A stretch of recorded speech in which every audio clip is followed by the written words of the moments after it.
Chapter 17. Kacey. Infinite Realms. Yesterday was a blur. Lisa, the team, and I worked from sunrise until nearly 10. Rhys brought us dinner and stayed to help decorate again. Neither of us mentioned Leanne coming to the gala, so I guess we're not discussing it. Anyway, if the change I've seen in Rhys's attitude toward Christmas, and me, is real, I won't have anything to worry about. If it's not, well, I'd rather not think about it. I hope it's a healing, lasting change, and I hope I'm around to watch it continue to unfold. "Hey Siri, call Claire," I mumble, rubbing one eye while steering with the other hand. "Hey, Case," Claire answers. "What's—" I hear voices arguing and shuffling noises through my car speakers. Kacey Marie Briggs. My brother barks in his bossiest voice. "Gavin Alexander Briggs," I shoot back in the same tone. What's this about you dating your tour guide? I swallow hard, then straighten my spine. "You heard right. What about it?" You barely know this guy. What are you thinking, Case? He's Quantum's head of strategy and operations. Dad clearly trusts him. I don't like strangers kissing my baby sister. He is not a stranger, and I am not a baby. It's not like me to shout, but I've had it.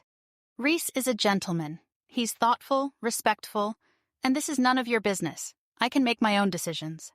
Okay, easy, back up. I didn't mean it like that. I don't want you getting hurt. Then come to the gala tomorrow and meet him for yourself. Sorry, sis. Claire's my rep. You know how I feel about quantum parties. If you want to meet Rhys, you will come to the gala, and you will not be a bully. When am I ever Susan the Seal? Silence. Think your wife would like to hear the story of how my stuffy lost a flipper? No, don't tell her that. Fine. He grumbles. We'll be there. Thank you. I sing song. Here's Claire. Gavin says. I am so sorry about that. Claire says. You're not mad that I told him about Rhys, are you? No, it's okay. Besides, I used it, and some blackmailing, to get him to come to the gala. How? She sounds amazed.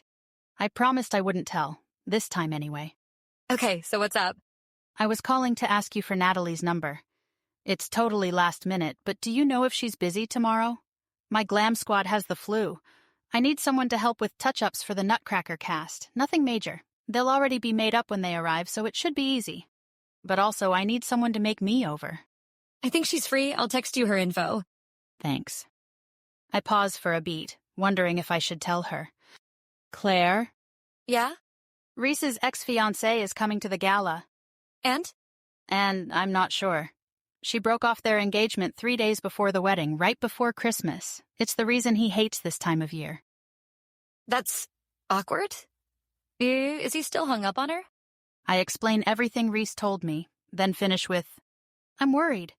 What if he remembers how much he loved her, or that he vowed never to date anyone after she broke his heart? What if he realizes I'm a boring American and we have nothing in common? Case, have you seriously ever been called boring in your life? No. Okay, then what if he realizes I'm too much, or too unsophisticated? Not going to happen. Tomorrow is your night. You're organizing the event of the year. Everyone will see how amazing you are, including Rhys. I let out a breath. You think so? You've got this. Don't let this minor hiccup make you second-guess yourself. If seeing his ex makes him turn his back on you, he's not worth your time to begin with. As much as I want to believe this, Leanne's text has played on my insecurities, and Rhys's tendency to run has me worried. But still I say, You're right. Thanks, sis. Can't wait to see you tomorrow. Can I help in any way? Just Natalie's info. I'll text you if I think of anything else. Okay, sending it now. We say our goodbyes and hang up. I park next to Lisa's gray Bronco and check my vanity mirror. Gah, I'm sporting a full-on Night of the Living Dead look. No makeup, purple under-eye circles, and a messy ponytail. Classy. I'm going to need Natalie's magic to fix me up tomorrow if I can't get some sleep tonight.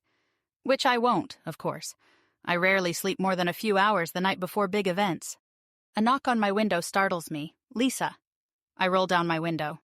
We need to— Whoa, are you all right? Her eyes widen as if to say, What happened to you? What, you don't like my zombie look? It's not that bad. She lies, then switches to her business voice. So one of the linen steamers isn't working. Do you have yours? Always. I press the button to open the trunk. Get any sleep last night? Lisa asks. About 4 hours. I groan as I slide out of my SUV. You? 6. She brags. Must be nice. Lisa grabs the steamer. Maybe if you weren't staying up late thinking about Scrooge. I haven't been losing sleep over him. I'm worried because his ex-fiancée is coming to the gala. Well, that's dumb, She says. I'm sorry. Come on, Maya's waiting for this thing. You can fill me in while we stage Drosselmeyer's workshop. All the linens for the walls and ceiling have arrived. Please tell me they sent the right colors this time. Scarlet, royal blue, lavender, and gold, right? Oh, thank goodness. I vent my frustrations and worries about Rhys as we hang the linens in circus tent fashion. We're so busy I don't notice my dad leaning on the upper-level balustrade until Lisa points him out. Of course Jack, Dad's mini-me, is next to him, arms crossed and scowling. They've been here for 10 minutes already, Lisa whispers, arranging the music box favors on a rustic wooden workbench. I didn't want to break your concentration, but since this seems like more than a quick peek. Right. Can you go feel it out? I can't handle Jack this early, but we do need him here for the run-through at 2 since he's handling the awards segment. Make sure he knows that, please. On it. She powers up the curved staircase, and I return my focus to arranging the food service table decor. I refuse to let their presence derail me today. I watch from my periphery as Lisa chats with my dad and my brother. Well, not Jack. He stares up at the arched, paned glass ceiling. Probably wondering how we hung snowflakes and lanterns from it and powered them, I think smugly. Not that he'll admit he's impressed by what I do. Whatever. I don't care what he thinks. This space is already fabulous, and we're not even close to being done.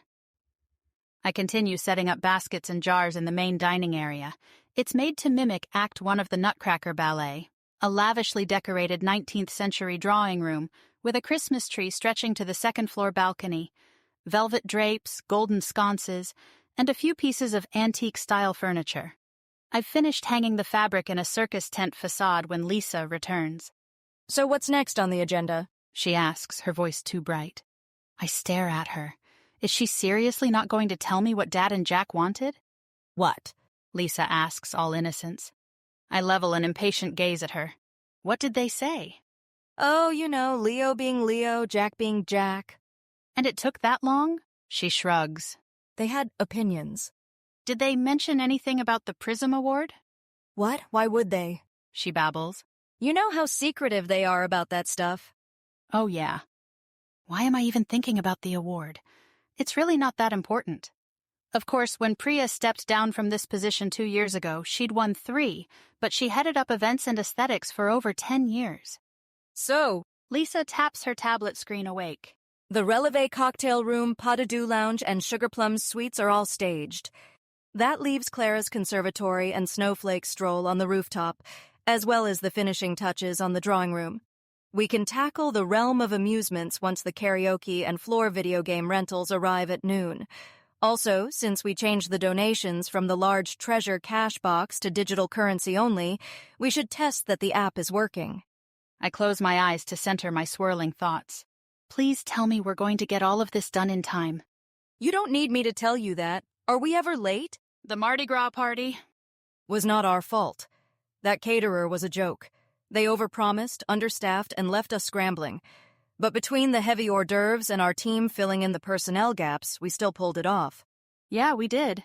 You're a fantastic event planner, Kacey. Everything will be great, and we'll handle whatever chaos tries to crash this party. That might include Rhys's ex. Would it be wrong of me to stalk her social media accounts? Of course not. Lisa's words drip with irony.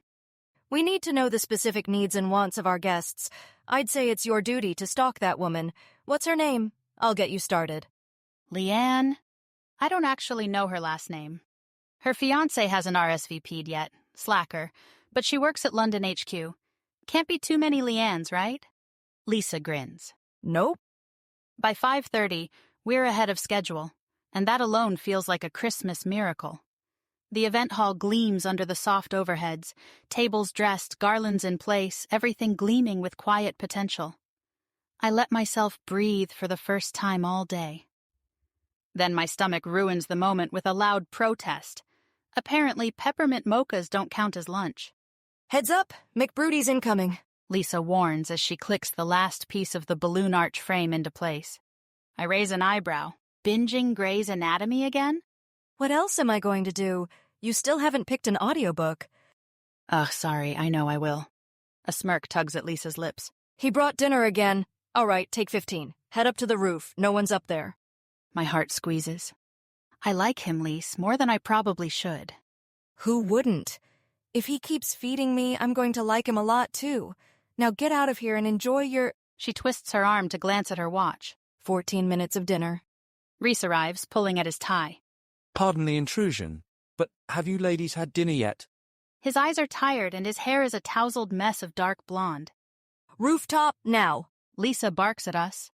Rhys gingerly sets his peace offering within Lisa's reach and backs away like she's a cornered raccoon. Cute, but dangerous. As we make our way to the elevators, he says, May I ask why we're being banished to the roof? She's making sure I don't squander my precious meal break minutes. In that case, I approve. The elevator doors slide open, allowing a glimpse of the decorated sunroom. The party's up here too? He asks. I step out and gesture for him to join me. See for yourself.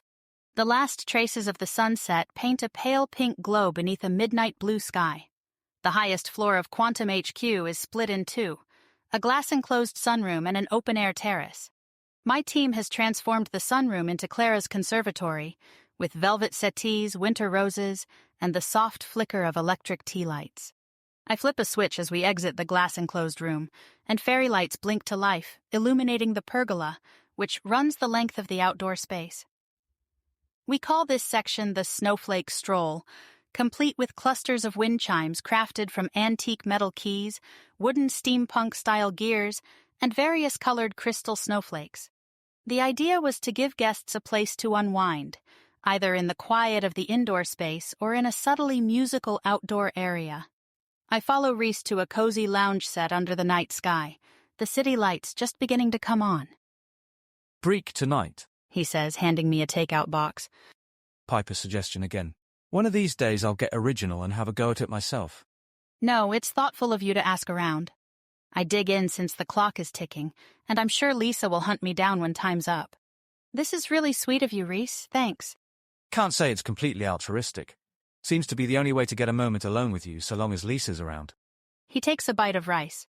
I finish chewing my pita bread and say, Don't worry, it'll all be over soon. A shadow crosses his face.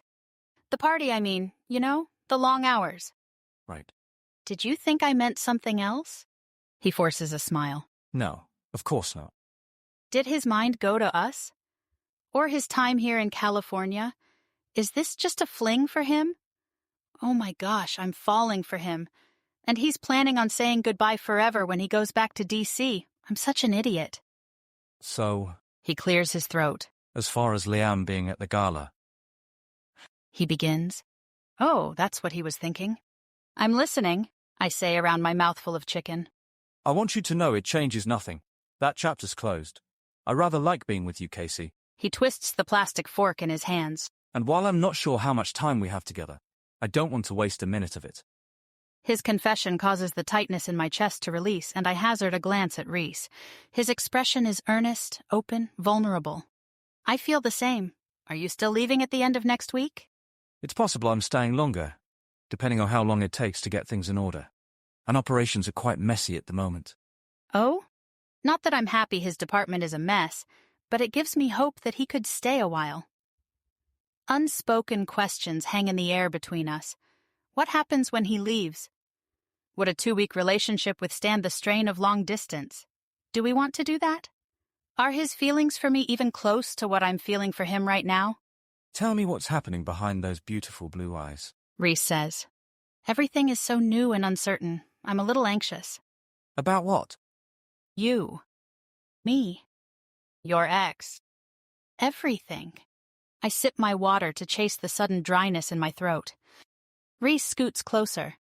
Kacey, for 2 years, I've only allowed myself to think about work, sports, and occasionally, friends. Yet somehow, He takes my hand, brushes his thumb over my knuckles. you've changed that in a week. Oh, be serious. I search the depths of his chestnut eyes for any signs of deception. There are none. Truly, I rather wish I could switch it off, at least at night. I haven't slept properly in days. My eyes sting, and I press my lips together, touched at his admission. Me neither. My fault? Or the gala's? Both. His teeth rake over his bottom lip. I wish I could promise you we'll give this a go. Make it work no matter what. But this is your home, and my time here is limited. So where does that leave us? My eyes remain fixed on his lips. What are you saying? I'm not saying anything. I'm asking a question. Starting a conversation about us. I wish I hadn't. Snap! A jolt of darkness follows the abrupt sound. A peculiar whine comes from somewhere inside the building. I jump up. Rhys remains seated, maintaining his hold on my hand. Just a tripped fuse, Case. My cheeks warm, and my heart pounds at the combination of the blackout and his use of my nickname. I pull away, heading toward the stairwell. I have to find out what happened. Stay. He entreats. You've prepared them for this. Trust your team. They know what to do. How do you... I'm torn between the need to be with Rhys and the urge to steer my ship to safety, to be there for my crew in crisis. It's probably the karaoke machine again overloading the... Rhys stands, takes my hand again, and calmly leads me to the glass railing. I cast one more glance at the emergency stairway.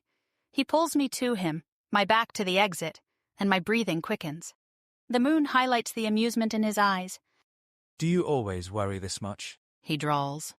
A smile tugs at my lips, remembering my question to him. Only when it comes to the biggest event of the year, I whisper. Reckon security'll be down another few moments. He murmurs, his voice and accent deliciously thick. He lowers his head to mine and presses his lips to the corner of my mouth. I shift so our lips meet, and our mouths move together in a kiss I've been waiting 2 days for. Above us, the wooden wind chimes emit a soft, hollow clatter, and the metal keys jingle. The world melts into a blur of city lights and barely visible stars. I want to wrap myself around him, climb inside his warmth somehow. We shouldn't be kissing at work, but I couldn't stop now, even if I wanted to. I'm caught up in the softness of his lips, the rough rasp of his stubble against my palm, and his hand at the small of my back, pressing my body to his. My fingers slide up his suit jacket and intertwine at his neck. This kiss excavates a jumble of emotions. Sweet, relieving the ache to touch him that's been constantly humming beneath my consciousness. Bitter, not knowing if we have a future and wondering if I'm getting in too deep. A sudden whir resonates as the sunroom and fairy lights flicker to life again. We break apart. I turn, reaching toward the exit, but Rhys pulls me back. He rests his forehead on mine. Told you they'd sort it. His mouth lifts in a rare, genuine smile for maybe the second time since I've known him. It makes me forget about the power outage. You were right. Spot on, I say in a poor attempt at a British accent. His smile impossibly brightens and he chuckles. That was dreadful. I laugh. Get used to it. Lisa's voice cuts through the air. I think I'm going to be sick. She's materialized like the ghost of Christmas present. Rhys and I jump apart and straighten our clothes. Lisa stands in front of the sunroom door, arms crossed, army-style boot tapping impatiently. Of course, she's rocking military-inspired threads today. Lisa, I say brightly. Everything okay? Yeah. Lisa exhales and approaches us. We're not even sure what happened, but wouldn't you know it? Lisa shoots Rhys an accusing look. Jeff was searching for Ballantyne. He offered to help and had it back on in minutes. I could have done it myself, but I wasn't going to argue when he offered. Rhys was right. My team handled it. We've planned for every possible mishap, power outages included. See? He murmurs into my ear, sending a shiver of chills down my spine. Come on, turtle doves. Security cameras are rolling again. My eyes widen as I think, does Dad know? Lisa shakes her head, reading my expression perfectly. No, Leo actually left right at quitting time today. Your mom came to collect him for the benefit. Oh, right, good, I say. Why was Jeff looking for me? Rhys asks. He noticed you'd left your briefcase. Thought you might need it. I wonder how he knew to find you in the event hall, Lisa says suggestively. Rhys rubs the back of his neck. Left it behind in the mad dash for takeaway, apparently. Uh-huh, Lisa says. Let's go. We trail after her, and Rhys's hand brushes mine as the elevator doors slide open. I wrap my pinky around his. Lisa scowls at her tablet, rattling off 17 things we need to accomplish in the next hour. Things I already know by heart. I wrote the list after all, but I appreciate her ticking them off for me now because my brain's still foggy from the kiss. McBroody? Lisa asks. You sticking around? We could use the help. Sure. Nick, what now? Rhys asks. She ignores his question and glances at our intertwined pinky fingers. And no funny business. You and the boss here will be stationed at opposite ends of the room. She needs to focus on something other than how well you fill out a suit.